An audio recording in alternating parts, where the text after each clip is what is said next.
$100,000 giveaways for content while poverty is on the rise. The complete and utter downfall of somebody's career because they're the bad guy. Then the next week, the complete and utter downfall of somebody else's career because now they're the bad guy. Toxic fandoms that needlessly pit artists against each other because they worship every single thing they do. And if you disagree, you are wrong and stupid. A political system that somehow becomes my team versus your team as if it's a sport for entertainment instead of looking at these issues like the cost of living or healthcare and deciding the best way forward as a collective because these issues and laws affect all of us equally. What the hell ever happened to nuance? Looking at things objectively, liking some things about it, disliking some things about it, and having a discussion as to why they are good and bad at the same time, and disagreeing with some things, and that being okay. It's almost as if the norm has become to be extreme about everything in every opinion. You can't just like something anymore. You have to aimlessly defend every word, action, and decision unconditionally of that person and antagonize anyone else who thinks differently. That is not critical thinking. It is worshiping a false idol instead of accepting them as a person with flaws. You can't just dislike something anymore. They have to be completely canceled, completely hated, every career opportunity taken away from them before they even get a trial, or God forbid, a review of the evidence. That is not critical thinking either. It is trial by fire, guilty until proven innocent, without a complete and utter lack of logic and reasoning. When did we enter this drought of critical thinking? A world with absolutely no nuance, where the norm is to take an extreme stance on everything, defend that opinion to the grave, without keeping an eye open or your mind open for new information, and then condemn anyone who disagrees with you. Well, that is exactly the question we have set out to solve here today, because across social media, politics, music, everything, the way we have communicated with each other and treated each other has become so extreme. So how did we get here? And how can we rebuild a world of empathy and kindness, full of nuance, where critical thinking is not a bad thing and to be antagonized, but actually something that is encouraged? Welcome back to Nicky at Night. I'm your host, Nicky Reardon, and this week we are talking about the death of nuance and the critical thinking drought. I have been wanting to make this video for so long, and I'm gonna be honest, I'm gonna talk my shit in this one. I'm gonna talk my shit, okay? I have some very interesting and thought out opinions on this topic of how in all aspects, good or bad, left or right, anything, it has become so extreme. There is this death of nuance, and how people no longer even want to look at information that does not support a pre-existing belief that they have in their head. And it is so insane. I think it is so much to blame for so many things going wrong in our world. It truly feels like we cannot have a conversation anymore. And I think so many people have resorted even to not having conversations about serious topics at all. You know, whether you're going home from the holidays or whatever, just being like, I can't talk to my family, is a scary place to be. I think it is a scary thing that we have normalized in our society not to talk about some things that are imminently impacting all of us. And that is really why I want to talk about this. When did this death of nuance happen? And how can we encourage critical thinking? How can you, as yourself, being more media literate, how can you have healthy conversations with people and your loved ones to challenge them to think differently about a topic? Is really essentially what the thesis of this video is. And I've kind of broken it down into a few chapters. Number one is how I think algorithms inadvertently push extremism. Number two is this concept, I think, of really just talking about how sensation sells as a whole and sensationalizing everything. Number three is this toxic win at all costs mentality that has started to develop. Number four is people who love to look at the effects of things without the cause of things and talk about how great or bad something is based only after the result, as opposed to the actions and intentions that went into the thing in the first place. And then last is this hyper-individualism and sort of the what about me effect, and people thinking everything's so personal and individual and it's all about me, without thinking as a collective or thinking as a society. And then in the end, I want to talk about how do we combat these things? How do we solve them? And with that, don't forget to subscribe to the YouTube channel, guys. We have really seen some insane growth lately. Thank you all so much. We blew past 50,000 subs. We're at 60K subs, which is so exciting. And also, I'm so sorry to everybody who saw this massive gap in episodes it was the new year, and then my car broke down, and the LA fires happened. And then, we had the TikTok ban and all this stuff. I had an episode that was literally in CapCut, and then TikTok got banned. So then CapCut got banned. So I couldn't export it or edit it at all. So, just a lot of things happening. But because of that, we're going to have a lot of double upload weeks coming over the next 3 weeks because I have content that was like banked, but I just couldn't put out. So look forward to that. Subscribe if you haven't. We have so many fun, exciting videos coming. And I'm just so excited for the future of this channel, dude. Don't forget to follow me on Instagram. Oh my God, please, please, please, please. We're so close. And follow the Spotify. If you love these episodes, you can listen to them at the gym. You can listen to them at your car ride to and from work. Anything. We're on Spotify. We're on Apple. Don't forget to give us a follow. We're on the road to 10K on Spotify. That's our next big goal. I think we're at like 7,000 right now.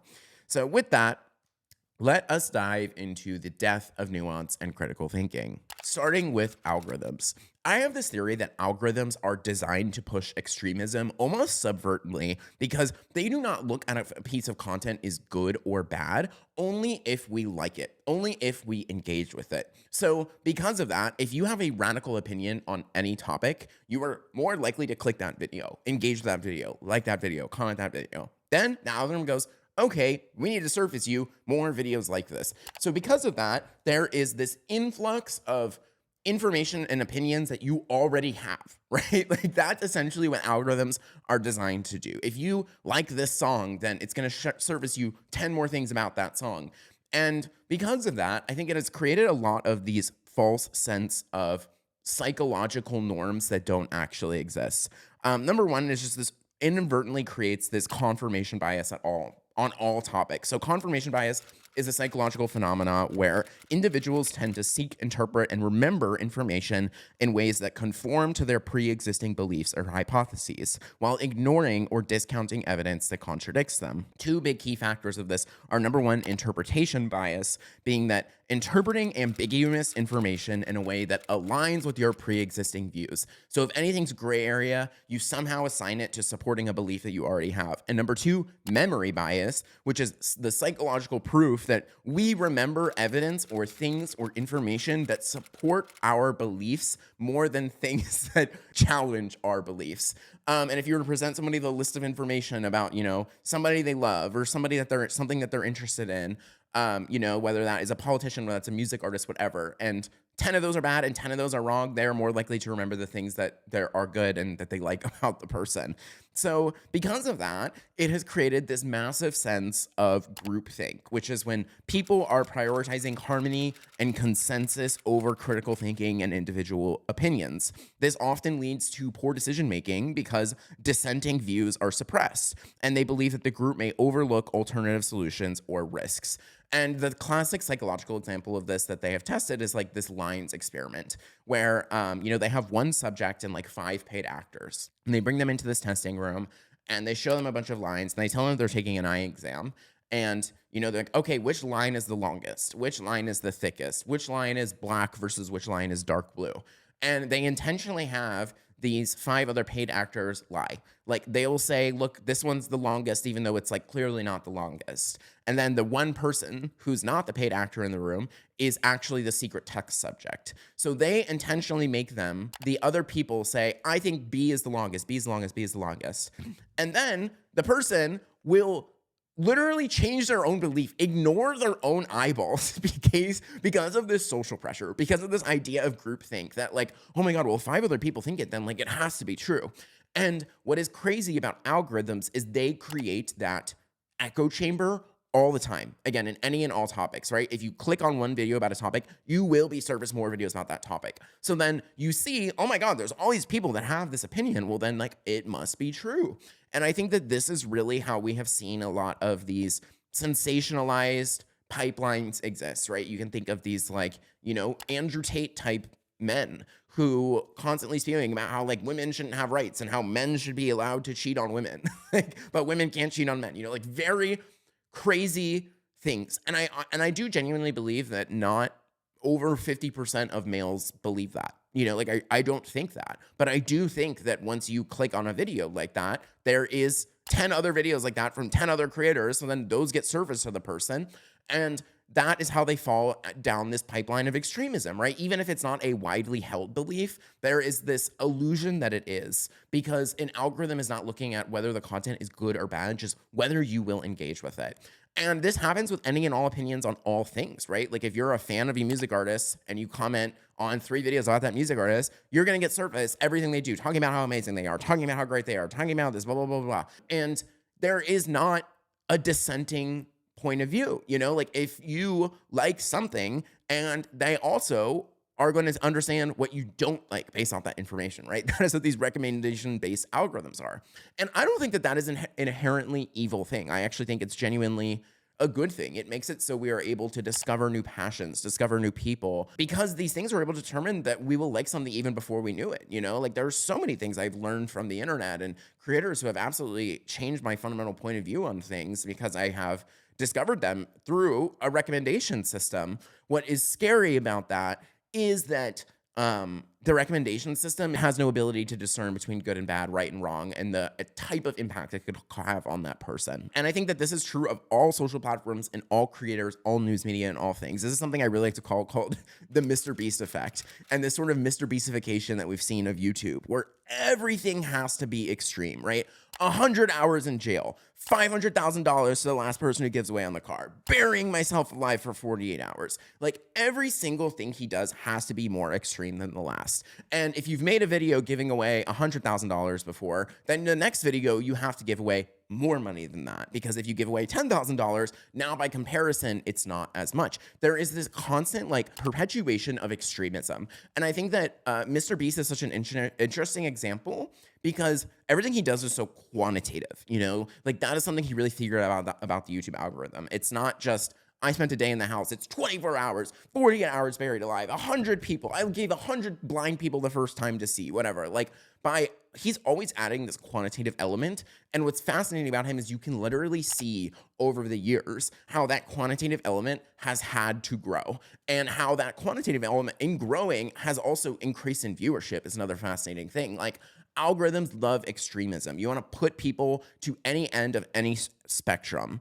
And I think another great example of this, honestly, was like storytime YouTubers. If you guys remember back in like that 2016, 2017 era of YouTube, when it just felt like the storytime was such a popular format.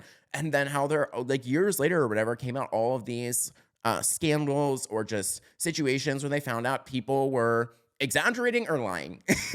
Exaggerating or lying, right? Because if you have a viral video about, you know, getting cheated on, and a story time about getting kidnapped, or a story time about your stalker situation, whatever, like a story time about what you ate for lunch on Tuesday is no longer interesting. The bar like grows more and more extreme. So then in order to keep up with that demand of like viewership that they want and crave, they hyperbolize or lie or exaggerate to make the story more extreme.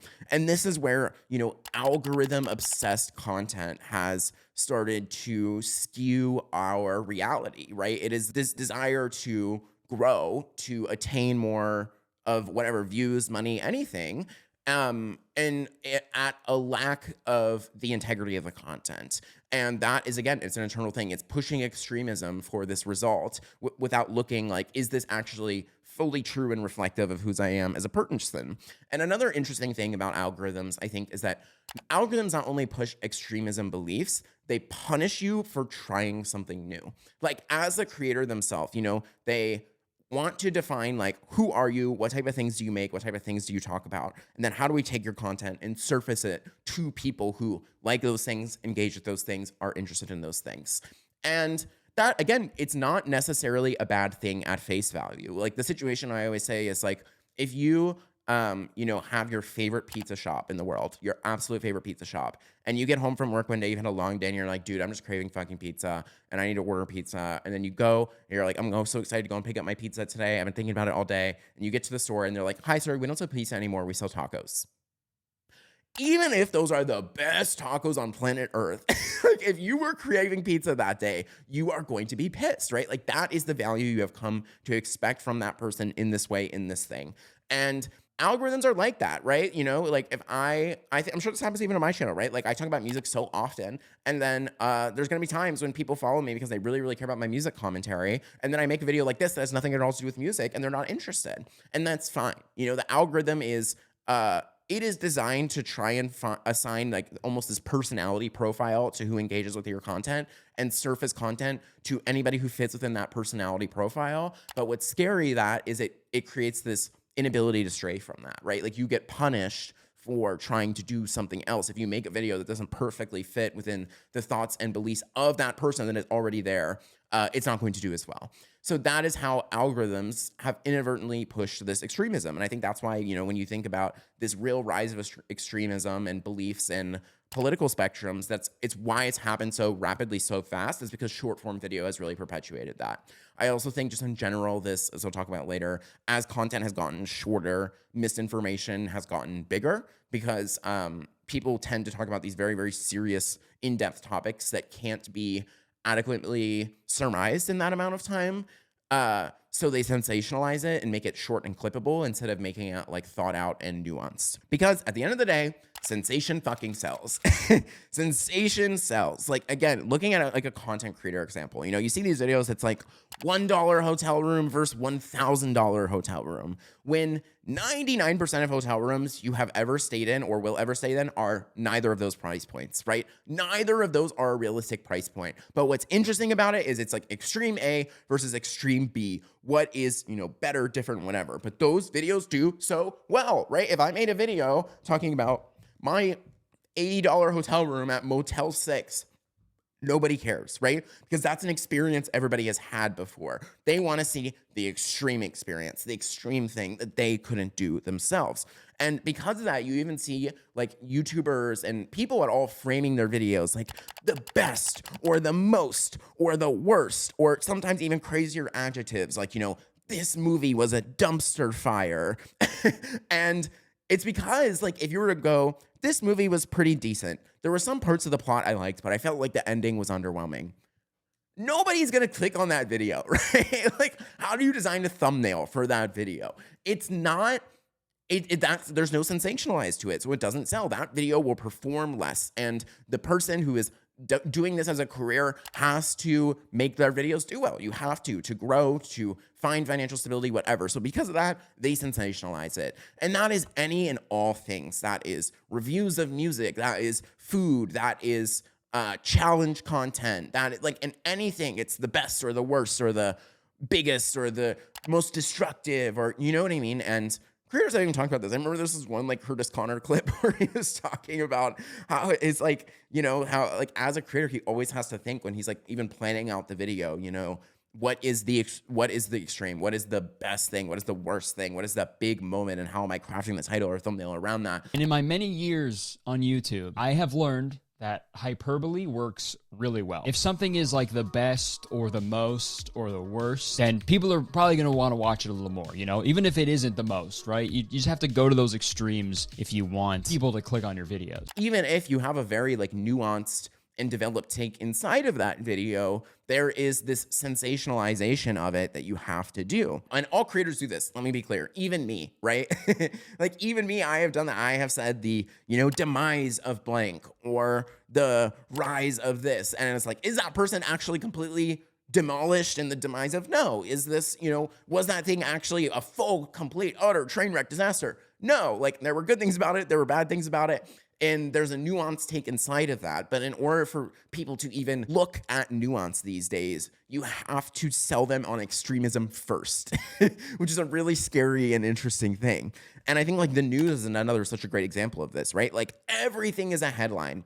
And also because of how fast information flows now, there is a need to be this trending moment and talk about it instantly, or the first one to publish the story, or the first one to make a video on the subject, instead of actually waiting until all of the evidence is presented and you have time to rationalize it and internalize it and think about it. And I see creators do this all the time. Even I really dislike how much I think of like this pop culture and like commentary niche of the internet has become literally adjacent to what like tabloid magazines were in the 90s. just spewing a headline and a picture of somebody to get people to click, to get people to buy without any real like thoughtful or like value to add. And people love to make videos on these things, like just a desire to be the first when they have no value to add on this topic. I think one of the greatest examples I saw this like a year, 2 years ago, I remember, was when like Angus Cloud died, the actor from Euphoria. And I saw so many people who I know, and I'm even friends with, making these videos, like talking about his death, speculating about his death. And I'm like, okay, we don't know if it was a suicide. We don't know if it was an OD. We don't know if it was drug involved. We don't know if there's other people involved. We don't know if his family knows, blah, blah, blah. Like, you are literally trying to hop on a moment to monetize the death of another person. You have no value to add. There's no information that has been published. There's no nothing but your desire to like, you know, and you see this again, like in the current one in the news cycle, it's like the Justin Baldoni and Blake Lively thing. Like it's so back and forth. There's lawsuit this and lawsuit that and lawsuit. Everybody's trying to be quick and talk about it. And I'm like, okay, we're at a point now where like, you don't fucking know, okay? Like they're going to court. They're accusing people of things. You can accuse anyone for anything in a lawsuit. That doesn't mean that it's true. But like people have this desire to be in the trending moment to create a clickable title. So because of that, there is no nuance in it, you know? Downfall. There is no nuance, which I really dislike personally. I think it is this idea of building a following off of monetizing the misfortune of other people. And it's so easy to do. I think anyone on earth can look at something that didn't go well and tell you that it didn't go well. Like that is not a necessarily super impressive skill to me, especially when they have zero context of the business itself, zero context of the budget, zero context of the time frame, the legal teams, the things they have tried in the past that worked well, the things they've tried in the past that didn't work well, the criteria placed on them by their boss. Like you have no context of the situation. So going in to say, well, this is what they should have done after something already went badly, it's pseudo-intellectualism. You know what I mean? It's looking at the effect of an effect that already happened and explaining to you why the effect was bad. Duh. Like, duh, you know? And that is such a common thing of this commentary. And I think also, like, what's fascinating again about, like, Be Better was he's grown like 1 million followers in like almost 6 months. And it's like every video was downfall, the downfall of this person's career, the downfall of this thing's business, the downfall. Extremism sells, sensation sells, people engage with it. And this is what got him in trouble with the downfall of Kamala Harris video that he made, because he made it way too extreme. It was not just like, hey, I think she's making some mistakes in her campaign. It was like, she's making mistakes or she's completely out of touch with the population. And if she doesn't do this, she's going to lose and everything's going to happen. Her career's going to go on fire, blah, blah, blah. Whoa. Like, whoa. He is not qualified to do that. He has a drop shipping company that sells honey. He has zero work experience or qualifications in that field. And he's not even an American citizen. Don't get me wrong. I'm not qualified either. Like, I'm not trying to have some holier than thou attitude, but like, that's why I didn't make a video about that.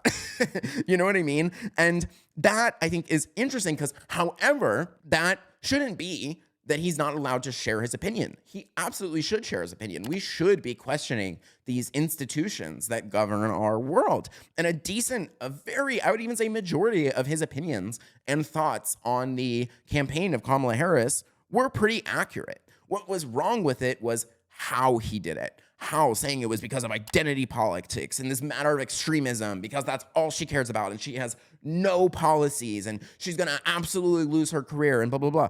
And like, again, many of the things that he said that were wrong with the campaign were wrong. And I think a lot of people knew that and understood that. But the way the information was delivered was so in this holier than thou attitude with this pseudo-intellectualism under this guise of like, I'm an expert in this topic when you're absolutely not.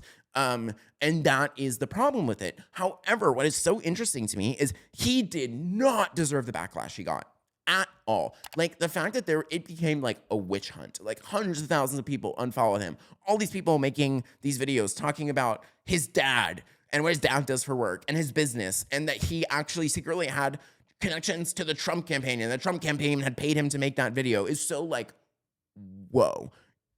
It's also hilarious to me how often people on the left love to like antagonize people on the right for being these like conspiracy theorists, especially about things like vaccines, especially about things like election denial, blah, blah, blah. But the amount of times I've seen somebody make a video about blank thing secretly being connected to the Trump campaign, blank person secretly connected, paid by Trump, blank thing. You are doing the same thing. You are falling into this trap of conspiracy. It's just about a different topic. It's literally just about a different topic. So it is this idea of collective punishment. And I think what's so interesting to me about this Be Better guy's content is that he had built an entire audience off of this idea of people who love to see collective punishment. They want to see the downfall of Charlie D'Amelio and the downfall of that business and the downfall of this. They get fulfillment and content out of seeing the bad things happen to other people. So it was only a matter of time before that feeling and sentiment of collective punishment was reflected back onto him, reflected onto, now we're excited to see you downfall. Now we're excited to see you have all these experiences that you've been talking about. And that is such a fascinating thing. And I always like to say, like, I'm mutual to Be Better. If you're watching this video, I'm so sorry. Like, I actually think he makes really, really great points and really, really well thought out and interesting content that is most of the time very nuanced. But what's fascinating to me is that in order for that content to sell, it has to be packaged in this idea of downfall, extremism. And that is such an interesting thing. And it was the extremism framing that got him so in trouble. I don't even think necessarily the opinions themselves were so particularly wrong and out there. I mean, there were a few of them that I definitely disagreed with, especially in terms of like talking about this identity politics and like lack of platform. But, you know, it's the extremism. It's the extremism that built him up and the extremism that took him down. And I think that is what is so interesting about like him as a case study. And it literally brings me back to this one quote that I love, talking about the death of nuance. I do think it's all connected. The obsession with purity and punishment, the constant vigilance to keep oneself and others in line in an effort to maintain some sort of imaginary social order. The problem therein is that all nuance is obliterated. There can be no shades of gray when everything is black and white. And I completely agree with this. It is so fascinating to me how the left, as somebody who's a proud leftist, has built their ideology and image on being the party of acceptance and being the part. We are open-minded. We are more open-minded and more accepting than the people on the right are. Yet time and time again, I think some of the most big political discourse on the internet is people on the left condemning other people on the left for their word choice, for a specific action, for a tiny circumstance, and then taking that and personifying it onto every single thing they've ever done in their entirety of their career, and they shouldn't have a career, and we have to cancel them, and blah, blah, blah, blah. And it's so interesting. That's like entirely counterproductive to the mindset. And again, I also think too, when you think about these things like this obsession with purity and punishment, the constant vigilance to keep oneself and others in line to maintain some imaginary social order is so adjacent to organized religion. Really, like that is at the end, like why I think like the big thesis of why organized religions exist, and any and all religion is talking about this concept of good and bad, purity and punishment, this constant vigilance of each other or from vigilance of ourselves from this God or larger than thou deity, and to keep others in line to maintain some effort of imaginary social order.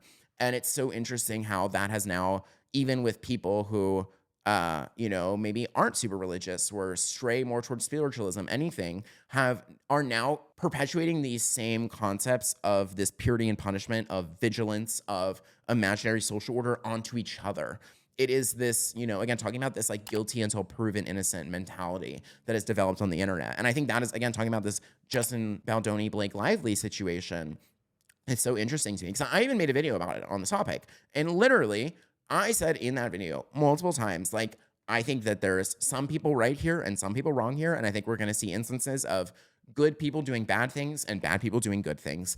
And that is level of, I feel like nuance does not exist in this commentary on the internet right now. It was right, like, Justin Baldoni was bad guy because all the people unfollowed him. Then Justin Baldoni comes out. Then Blake Lively's a horrible person. Shit on Blake Lively. Shit on. Then Blake Lively sues. Oh, now Justin Baldoni's a bad person. Look at all the things he did. Oh my God, he's a gross sex. Blah, blah, blah, blah, blah, blah. Then Justin Baldoni sues. Then, oh my God, Blake was actually gross the whole time. Blah, blah, blah, blah, blah, blah, blah. Like, the level of flip-flop in these people's opinions is fucking embarrassing. It's embarrassing. And it's so sensationalized. It's so based in lack of evidence. Again, like, these are just, you can put anything in a lawsuit. You can sue anybody for anything, right? Like, I could say you burned my house down in a lawsuit, even if you never did it, even if we've never met, right? Like, you can, like, but because of that, it's so, the headline of the story is Justin Baldoni sued for $400 million over sexual harassment. That's the headline, and that's all people hear and they think about and they talk about. And there is no nuance. Again, it's this obsession with purity and punishment and this constant vigilance. And that is what people have done in opposed to this lack of critical thinking and also this dissent or inability to change their opinion, which has developed what I call number 2, this like toxic win at all costs mentality, where everything is a competition and you have to win, even winning things that you cannot win. Something like a quote I love is, if you play stupid games, you win stupid prizes. And what's crazy is so often on the internet, not only is there a stupid prize, there's no prize at all.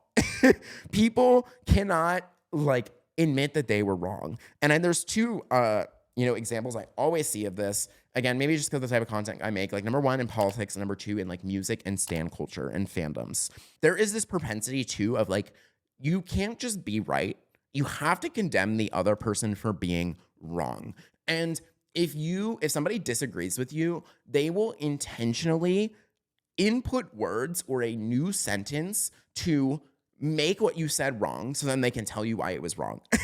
And there's this one incredible video from this creator, Reb from the Rebrand, that I want to play. They can hear a character say something in a show and listen to it, hear it back and go, yes, that is what they said. And take a pop quiz after the episode, an episode of fucking Succession. This is what he said. This is what this guy wants. This is what this guy probably wants. This is what he said. That's what she said. But suddenly, when you get into a real life situation and you hear the words that come out of my mouth, and I say, you can't just close the Department of Education. That's a terrible plan. And everyone who hears that, who's on Trump's side or conservative, whatever, spins around with their head on a swivel like the fucking bitch from The Exorcist and goes, oh, so you think the Department of Education is perfect? You think it's so fucking great? You think it's literally amazing and incredible and gorgeous? You literally think it's perfectly fine and shouldn't be fixed? Babes, that was a completely new sentence. Those were new words introduced to this conversation. Nowhere did that entirely new thought come out of my head. That came out of your mouth. And I'm fucking tired of it. Like, her statement about the Department of Education is so funny to me, right? It's so interesting when you argue about politics. I'll just be like, I think that canceling the Department of Education is a bad thing. I think that we should have a Department of Education, and I think the education of our children is important. And their response is, oh, so you think the Department of Education isn't perfect? Oh, so you think we shouldn't reform it at all? You think that blah, blah, blah. You think that our education system is completely fine? That is not what I just said. What I said is that I think that abolishing it altogether is not a good thing and not best for the growth and education of our children. You, deep down, I think also believe that, but you can't dissent that because that betrays your team, right? You have decided you are team red and I am team blue. So in order to do that, you have to then jump to a new extreme, put that extreme, those words into my mouth of that extreme, and then tell me why that extreme is wrong, when in actuality, I never said that in the first place. Don't believe that. And, I see this all the time, is that literally people want to disagree with you, so they just ignore an information. Like, literally a recent example I made, again, talking about this, like, music example, was I made this video talking about, I posted on Shorts and, like, TikTok and Reels and everything, talking about how we have, like, this death of, like, boy band and girl groups. Like, there was always, like, Beatles, Jackson 5, Spice Girls, Destiny's Child, One Direction, Backstreet Boys, NSYNC, like decades worth, and now we don't have any anymore. It's like Western music does not have any. They all went to K-pop, and I think that we're going to see a big rise of them again in Western music. Like, it's interesting to me that we don't have groups and boy bands anymore and all the time. The entire comment section, well, what about BTS? Well, what about K-pop? Well, what about this? Blah, blah, blah, blah, blah. I literally say in the video, word for word, with pictures on screen, that the only groups we have are K-pop, and I want to see this in other genres. That is word for word what I said. But people want to seek retribution. They want to see guilty until proven innocent. So I have to tell you why you're wrong. I'm right, you're wrong. I can't just be right, you have to be wrong. And to the point where they're blatantly ignoring information, literally ignoring the words that came out of my mouth. And what's crazy is we actually agree. We agree. You're talking about, what about BTS? I talk about BTS in the video, and like, this is just a random example of me. I think it's interesting to use like music fandoms as an example because it's something that's so trivial and so inconsequential. People have no reason to be that personal and angry upset about it. At least with like politics, there's a genuine desire of like, I think this is the way our country should move forward, the way that humanity should move forward as a species. With music, you're talking to me about K-pop and Destiny's Child. Who cares? Who cares? It's not that deep, right? But like, people, they have to be right. They have to be right. And I've seen this all the time. I remember people just like cannot listen to the words you say. Like all the videos I said about like, it takes 10 years to be an overnight success. Like one of the big series on this channel. In every single comment section of one of those videos, you'll see people, well, if it took them 10 years, then it wasn't an overnight success. Duh. That's the point of the video. I'm explaining to you the 10-year journey. It takes 10 years to be an overnight success. The entire point of the quote is that this concept of overnight success does not actually exist. Everybody's on their own path. Everybody's on their own journey. Everybody has to put a lot of inputs to create these outputs. And just because you didn't see that doesn't mean it didn't exist. It's the entire point of the series. And if you watch the fucking video, you would understand that. But they don't. Clearly, I think people who say that, I have to be right. I have to be right. You said something wrong and I want to be right and I want to.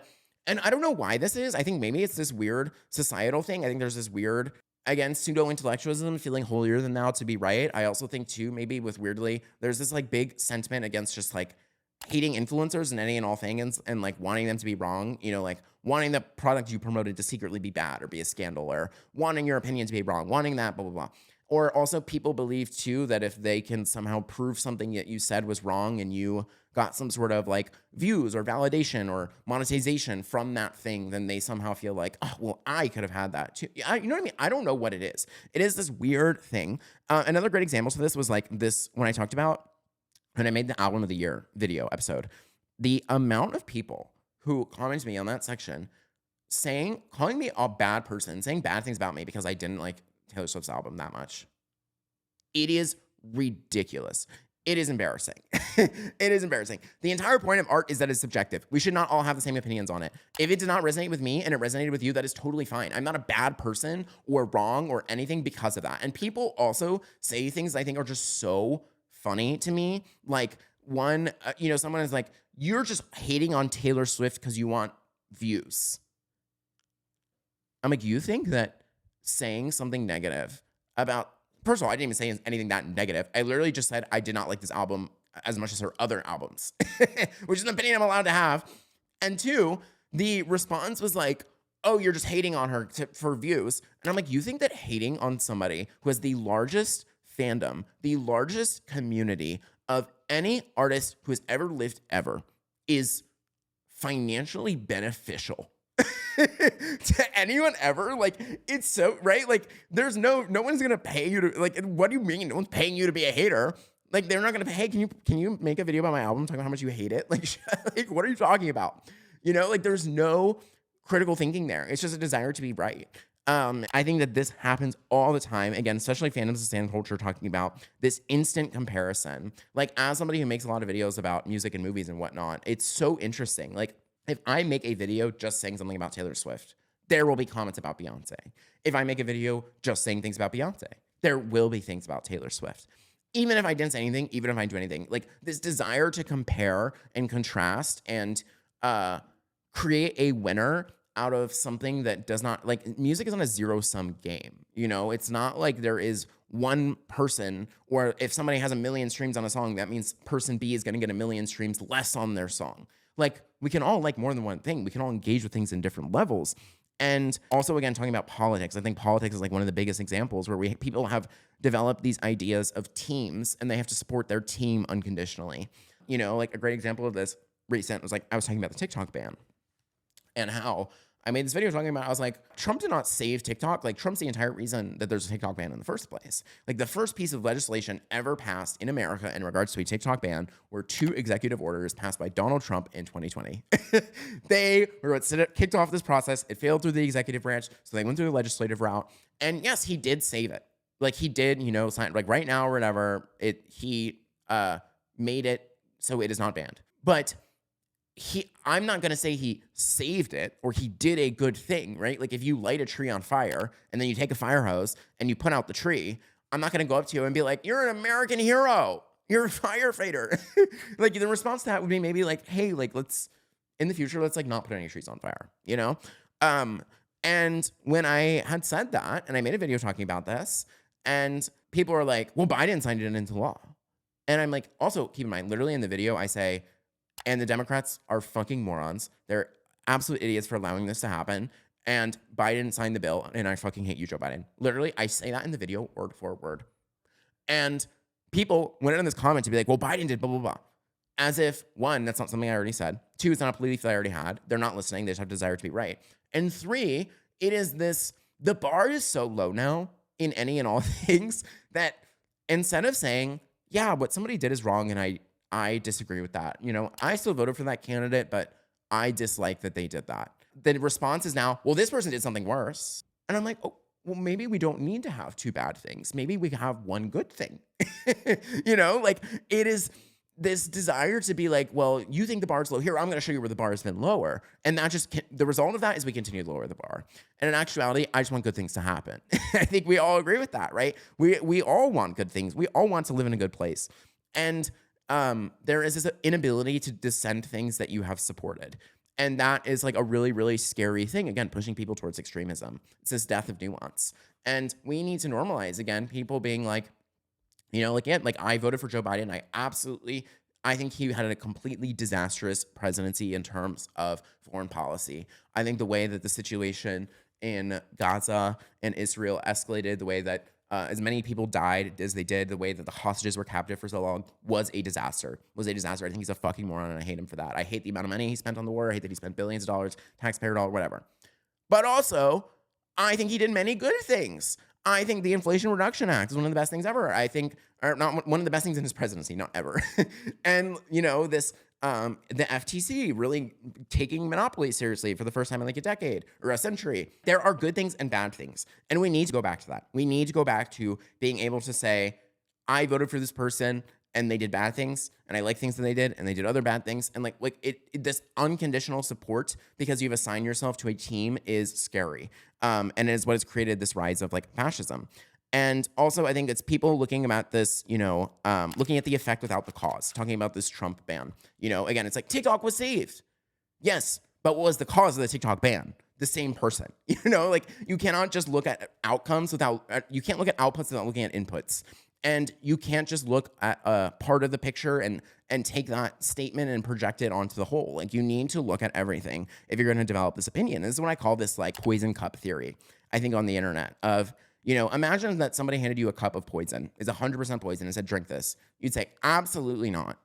If somebody handed you a cup with 90% Diet Coke and 10% of it was poison and you couldn't see or you couldn't tell, and they said, drink this, you'd be like, sure, I love Diet Coke. And all they have to do is get you to drink that 10 times to have the same effect. And that is what we have seen with content. It's so interesting, again, using this like right-wing pipeline as an example. Like I think one of the great ways that they have really figured this out is things like fitness. You know, like people will be like, okay, like they make videos talking about the importance of fitness, the importance of structure, the importance of discipline. And all of those things are true. It is important to be disciplined. It is important to be healthy and caring about yourself. There's a lot for your confidence, blah, blah, blah. But people will watch those videos and be like, okay, wow, like listening to this person really improved my life. That he made a lot of good points. And then they spew in this 10% of poison. You know, it starts with the video about fitness and then it ends in the video dissenting women's rights, you know? And people are like, well, 80% of what he said was so right. And, you know, they just remember that feeling. They remember that feeling of being right. They remember that feeling of somebody educating them or entertaining them, making them laugh, whatever. And they tune out that 10% of poison. But over time, that poison seeps into their beliefs. And that is like this really, again, it creates this false sense of groupthink. And result of all of this is this hyper-individualism and the what about me effect. And this is ultimate example that I think of this is the bean soup video. I don't know if you guys remember, this is from 2023, a viral TikTok, where this girl made some random food talker, makes a video about bean soup. It is literally like, it has 8 different kinds of beans in it. It's a soup of beans. That's what it is, right? And then somebody comments on the video, and the top comment is, what if I'm allergic to beans? So the creator makes a video, and a bunch of people make a video replying to the comment and are like, and for the people who ask me what to use if you don't like beans, no, I don't think so. No, I don't think we're gonna do that right now. No, what the fuck do you mean? It's a bean soup. If you don't like beans, go crack open a can of fucking chicken noodle, bitch. And stop pissing me off. Like, I'm so, like, what do you mean? You can have tomato basil, chicken noodle. Like, there's 1,000 different tips. You live in an age with infinite information. It would have taken you less time to Google tomato basil recipes than it would have for you to just type out the comment that you typed out. But there is this hyper-individualistic thinking that everything has to apply to me and only me, and if it's not, it's wrong. And if you're allergic to beans, don't order fucking bean soup. And also the fact that people have this ability to like comment to a creator. Like it is under the assumption that they're going to be like, okay, yeah, let me recreate bean soup somehow without beans. That is something that serves 0.00000000001% of the population. That's such a niche problem on a niche thing. If you're allergic to beans, just don't eat bean soup. And this assumption that you think it is somebody's job to go and serve that thing to you, I'm going to make an entire video just for that, is crazy. It is this, what about me, blah, blah, blah, blah, at all costs. And I think a big reason for this is this weird lack of social shaming we have now. Because I think if that person went to a restaurant and saw bean soup on the menu, they would never go, hi, can you make that without beans, to their server, right? Like they would never look somebody in the eyes and say that exact same thing word for word. Why? Because they know that there would be this social shame. That person would look at them like, what the fuck? Like, no, I can't make you bean soup without beans, obviously. But because that social shaming does not exist, people feel that this sense of entitlement to stupid opinions and questions, I guess, like where they can just say all these things without any sense of critical thinking. It is this like weaponized incompetence. Like, I don't want to go and search out the thing or do the thing, so I'm going to ask you to do it for me. Like, literally such a great examples of this is like one of my friends recently, he's a photographer. This entire video is his partnership with Nikon, camera Nikon, at Nikon on the thing, tag Nikon in the video, says Nikon 87 times in the video. Literally is like doing a giveaway. Like the entire thing was he's doing a giveaway for a Nikon camera. And people comment, like what some of the top comments is, where can I buy this camera? In the Nikon video with the Nikon tag, with the Nikon paid partnership, with the Nikon logo and the Nikon camera giveaway, right? It's like, it's not that they don't know. It's that they want you to just be like, here, sir, here's the link, blah, blah, blah. Like it is this weaponized incompetence of like, oh, can you just do it for me, please? Can you do it for me, please? Or like literally somebody commented on one of my videos recently that was, hey, I really like this video, but like, can you do it without laughing so much? The laughing kind of distracted me. Huh? I replied, I said, yes, let me remove and strip all joy from my body and for your viewing pleasure, one person, stranger. You want me to stop laughing? You're asking somebody on the internet to stop laughing? So that, like, that is crazy, right? Like, it is so hyper-individualistic. It is so, what about me, what about me, what about me, my experience, do it for me, I want to do this, I want this, blah, blah, blah. And that has created this toxic sense of hyper-individualism where people aren't fucking thinking for themselves or are just assuming everything is going to be handed to them. And it's not. That's dumb. Like, it's, you live in an age with infinite information, you know? Or I saw somebody literally comment, like I made this video about Mina Lay, and somebody comments, can you link me where the video where I can find this, where I can find these girls? Her name is in the title. She's tagged in the description. There's it's 6 letters in the YouTube search bar. It's 6 letters. Your comment was more letters than it took to get this question you were seeking. People are willing to do more work to not do it themselves, which is so weird. It's weird. It makes no sense and it's scary. So how do we solve this critical thinking drought and this death of nuance? I think the number one thing that we need to normalize internally and among our peers is it is a good thing to change your mind. You are not wrong. You are not bad. The smartest person you know is somebody who is able to intake new information objectively, introspect on that information, and then alter their worldview and actions because of that truth. Simply not changing your mind because you have in the past decided to align with this arbitrary team that there is no dream. Like there is no, it's not red and blue. It's America. It's not, for climate change, against climate change. It's we live on planet Earth. We need to stop having these like conformity towards made up institutions and normalize changing our mind. It is a good thing to change your mind. You should question anything and everything. You should feel confident and excited about not understanding something and seeking out that information and developing a new opinion because of it. And this propensity in our society to reject new information, again, this confirmation bias of like, your opinion doesn't agree with mine, so it has to be fake. It's fake news. Or you're just you like the Inflation Reduction Act just because you're a Democrat. No, I like the Inflation Reduction Act because I think inflation was bad, and we are well above the global pace of inflation reduction and have been ever since COVID. That's why I like it. That's why you should like it too. Inflation impacts everybody. You know what I mean? There is this looking at the institution. And with that, I think that we need to remove teams and establish common ground. Anytime you are having a conversation with somebody, it is no longer, I don't want us to have conversations about, is Trump a good president or bad president? Is Biden a good president or bad president? We need to remove the teams and we need to say, is cost of living too high right now? Yes, I agree cost of living is too high right now. Okay, great. Why is cost of living too high? Well, I think grocery prices are really, really ridiculous. Okay, let's talk about grocery prices. How do you think we're gonna bring those down? You know, like that, because I think we agree on so much more than we think we do. Everybody does across the spectrum, but these institutions are incentivized to divide us and, you know, make you unconditionally support their teams. So then they can do whatever they want within the agenda of that team on both sides. Both fucking sides. Democrats suck, Republicans suck.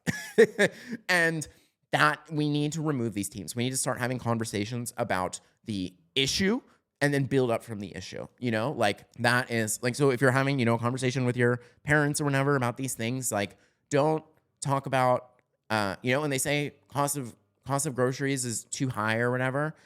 And, you know, be like, okay, why do you think deporting immigrants is going to lower your egg prices? That's what I want to have a conversation about. I don't want to have one that's good. I don't know it's bad, blah, blah, blah. You know what I mean? Like, we need to start targeting these cause and effects because the media is sweeping them away. And, like, that's how we improve as people and intellectuals and develop nuanced opinions. And with that, too, we need to stop alienating people with different opinions with us. And yes, that is even going to mean holding their hand sometimes. I think a really dangerous thing that has gotten the world to where it is now is the sentiment, especially in America, of like, if you're a Trump supporter, I hate you and I'm not going to talk to you or ever, blah, blah, blah, blah, blah.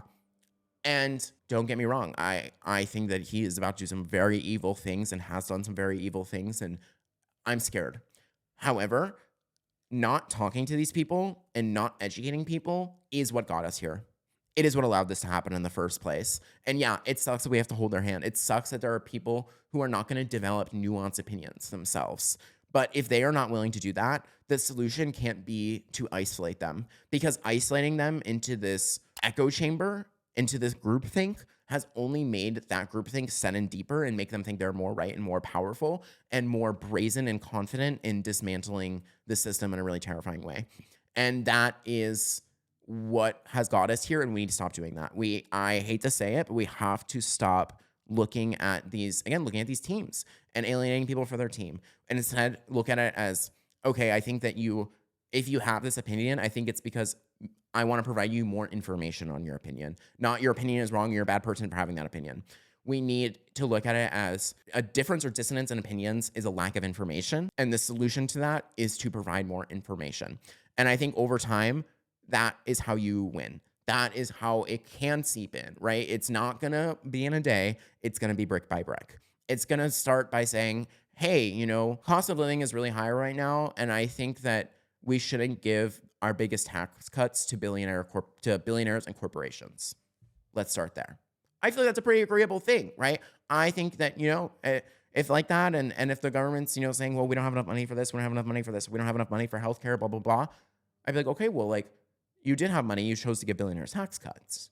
That's what I want to start with talking about, you know, or whatever. And I'm starting to use like politics a lot as an example. So this was just inauguration week, so it's like a very on my mind right now, you know, but that is what it is. And then last, I always say, is when it comes to media literacy, we need to always think about who stands to gain.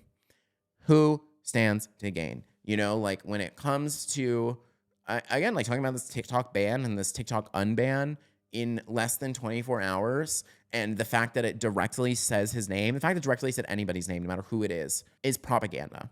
It is propaganda to be like, I'm going to take something away from you and then give it back to you so you think that a good thing happened. When in actuality, 48 hours ago, you're exactly where you were, right? It is this false sense of progression. People feel like they are making progress if before then they have regressed you. They have regressed your standard of living. They have regressed your income. They have regressed, you know, all these things. And we need to stop looking at that. We need to start looking at who stands to gain, because you didn't gain from that, right? The government gained from that. The administration gained from that. The PR and, you know, administration gained from that. You did not gain. You are exactly where you were 48 hours ago. And look at this with all things. Be critical of all things. Who stands to gain from this? What company? What corporation? What political party? Whatever. And again, it happens on both sides. We live in a system that is run by money and corruption. Like, that exists everywhere.